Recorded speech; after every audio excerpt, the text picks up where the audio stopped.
Media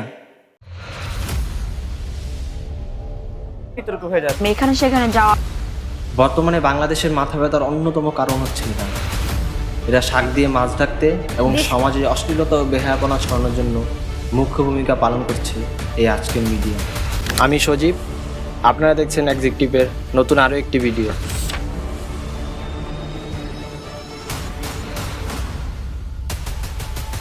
মিডিয়াকে বলা হয় সমাজের দর্পণ, যেখানে মানুষ সমাজের নেতিবাচক রূপটা দেখতে পাবে, যেখানে দেখানোর কথা অন্যায়, অনিয়ম, দুর্নীতি, প্রতিবাদ ও দেশের অর্জনের গল্প, সেখানে প্রতিনিয়ত দেখানো হচ্ছে কিছু টিকটকার ও কন্টেন্ট ক্রিয়েটরদের অশ্লীলতা ও বেহায়াপনা।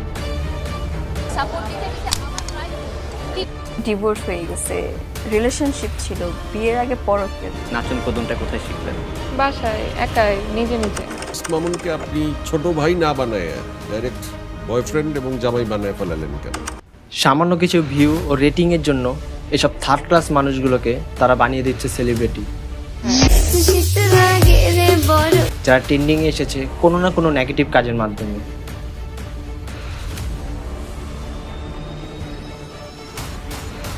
যাদের লিস্ট করলে হয়তো দেশের বাজেট ছোট হয়ে যাবে। পছন্দ, ভালো লাগে।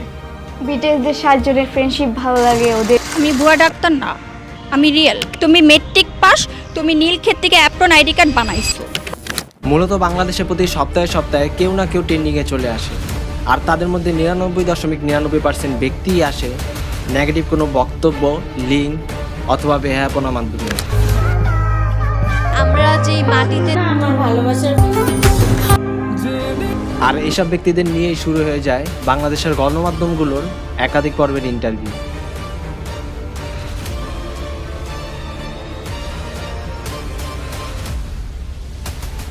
যেখানে দেখানো হয় সুগার ড্যাডিদের প্রেমের গল্প, তুলে ধরা হয় বিয়ে ছাড়াও কীভাবে বছরের পর বছর ঘনিষ্ঠ হওয়া যায়।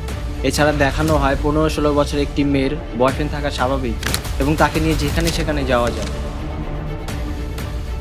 আর এইসব দেখানো হচ্ছে বাংলাদেশের জনপ্রিয় গণমাধ্যম সময় টিভি সহ আরও বেশ কিছু চ্যানেলে।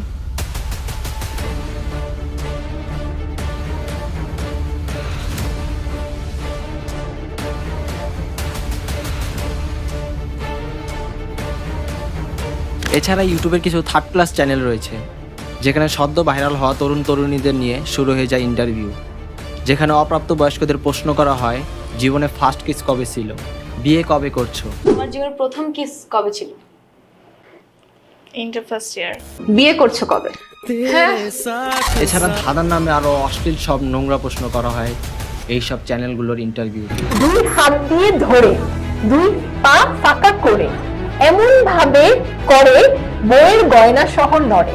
আসলে এইসবের জন্য দায়ী কি শুধু মিডিয়াই, নাকি লোকচক্ষুর আড়ালে লুকিয়ে রয়েছে আমরা নিজেরাও? কেননা এইসব থার্ড ক্লাস সব নোংরা আবর্জনাগুলো কীভাবে সেলিব্রিটি হচ্ছে, কীভাবে এত লাখ লাখ ফলোয়ার অর্জন করছে, মিডিয়া তো তাদের ফলো করে না, তাহলে এরা কারা? উত্তর একটাই, এরা হলাম আমরা নিজেরাই। সহবাস করে দেবো গোলাম। ট্রল তো হবেই সবকিছু নিয়ে, তাই বলে তো আমরা থেমে থাকবো না। মিডিয়া যেমন কিছু ভিউর জন্য এসব অশ্লীলতাকে প্রমোট করছে, ঠিক একইভাবে আমরাও কিছু সুশ্রীমূলক বিনোদন পাওয়ার জন্য এইসব অখাদ্য বস্তিমার্কা ভিডিওগুলো দেখে থাকি এবং তাদের ফলো করি। I am pregnant. শারীরিকভাবে কোনো শান্তি দাও না। In all respect. ভুয়া ডাক্তার না, আমি রিয়েল। একটা জিনিস কি ভেবে দেখেছেন, যদি এমনটাই চলতে থাকে তাহলে ইন ফিউচার বাংলাদেশ একটি নগ্ন এবং বেহায়া জাতি হিসেবে পৃথিবীর বুকে মাথা উঁচু করে দাঁড়াবে। কেননা একটি দেশের ভবিষ্যৎ হচ্ছে ওই দেশের তরুণ সমাজ, আর সেই তরুণ সমাজকে যদি নষ্ট করা যায় তাহলে ওই দেশের, আর এই তরুণ সমাজকে নষ্ট করার জন্য পশ্চিমা কালচারকে বাস্তবায়ন করছে আজকের এই মেইন স্ট্রিম মিডিয়া, যা থেকে বর্তমান ছোট তরুণ সমাজ অশ্লীলতা ছাড়া আর কিছু শিকার থাকবে না।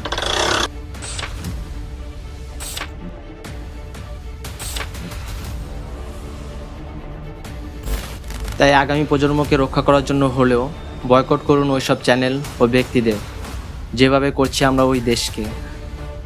তাই ভিডিও শেষে একটা কথাই বলবো, শিক্ষিতরা সচেতন হন, সচেতনরা দায়িত্ববান হন, কারণ এমনটাই চলতে থাকলে আগামী প্রজন্মের মেরুদণ্ড বলতে কিছু থাকবে না। এই যে এই অসার শূন্য এক শিক্ষার অশিক্ষা ব্যবস্থা, যা শুধু নাচ গান আর পরিমণির বৈশিষ্ট্যে ভরা, আমরা তো এসব চাই না।